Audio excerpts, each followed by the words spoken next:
France. For that, I'm joined by Elena Casas. Hello again, Elena. What have you got for us? Hello, Tom. I'm going to cheat a teeny bit and start with the Belgian paper, Le Soir, the Francophone paper, doing their front page, of course, about the massacre yesterday in Liège. Quite a strong front page there. They've got itinerary of a killer as a headline, rather, and then they've zoomed in on his eyes there on that front page. So it's quite a punchy one. Stands out on newsstands. You can see some of the victims there on the front page as well, and also some of Belgium's parliamentarians who yesterday said that it would be rash and not very sensible to rush into making laws in the immediate aftermath of such an emotional event. But of course, they're under a lot of pressure to explain how he managed to get hold of a gun when he already had a criminal record for illegal firearms possession. So lots of questions there. The French paper Le Parisien is also having more of a look at yesterday's Belgian gunman.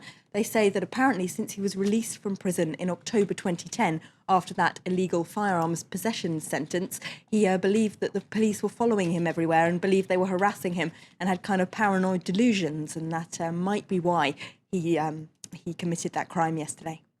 Now, the left-leaning paper Libération has got another shooting in a different part of Europe.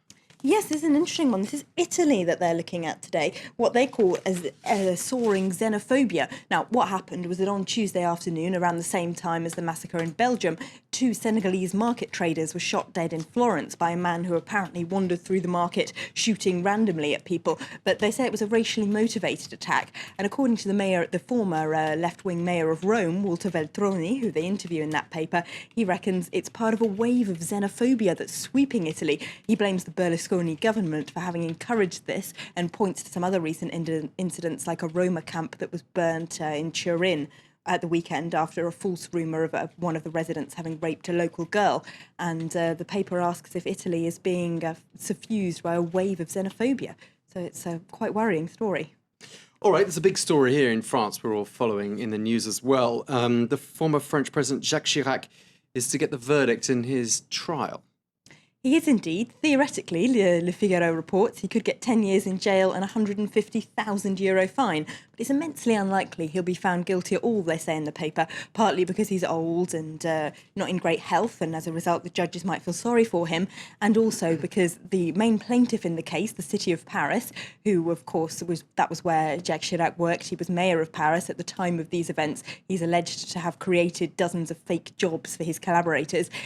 They agreed to drop the case, the current mayor of Paris, last year in exchange for getting €2.2 million of compensation from Chirac and his UMP party. So the case is now being pushed forward by some anti-corruption activists, but the paper says it's questionable whether they actually have the authority to do that. Okay, and there's another ongoing French scandal we've been following feels like for years now, that of Liliane Bettencourt. Yes, France's third richest woman is in the paper again. This is because the judge who is in charge of conducting the investigation into whether or not her friends did take advantage of her rather weakened mental state to get money out of her has kind of speeded up the process. They say they arrested the photographer François-Marie Bagné, who's the main suspect, in the middle of the night 2 nights ago, made him spend 2 nights in prison before he had to face judges yesterday. And they plan to do the same apparently today with her former wealth manager, Patrice de Maistre. All right, before we say goodbye to you, you've got a farewell of sorts in the press itself. We're saying goodbye to one of France's national papers, François. Libération have dedicated their front page to it. François ends, but the news carries on, is their front page. Now, they say François was a bit of a trashy tabloid when it closed now, but actually it had a really rich history. It was founded in 1944, and at one point it had 20 foreign bureaus. It got exclusives like interviews with President de Gaulle in a hospital bed, and it printed up to 8 editions a day and used to sell 1 million copies. So it's had a great decline, unfortunately, since the golden age of the press in the early 1960s. But Libération says we shouldn't take the collapse of any newspaper too lightly. These are tough times for all journalists, and it's a pretty sad event. Sad indeed, and a sign of the times. Thank you very much indeed to you, Elena Casas. Well, still to come here on France 24 Focus.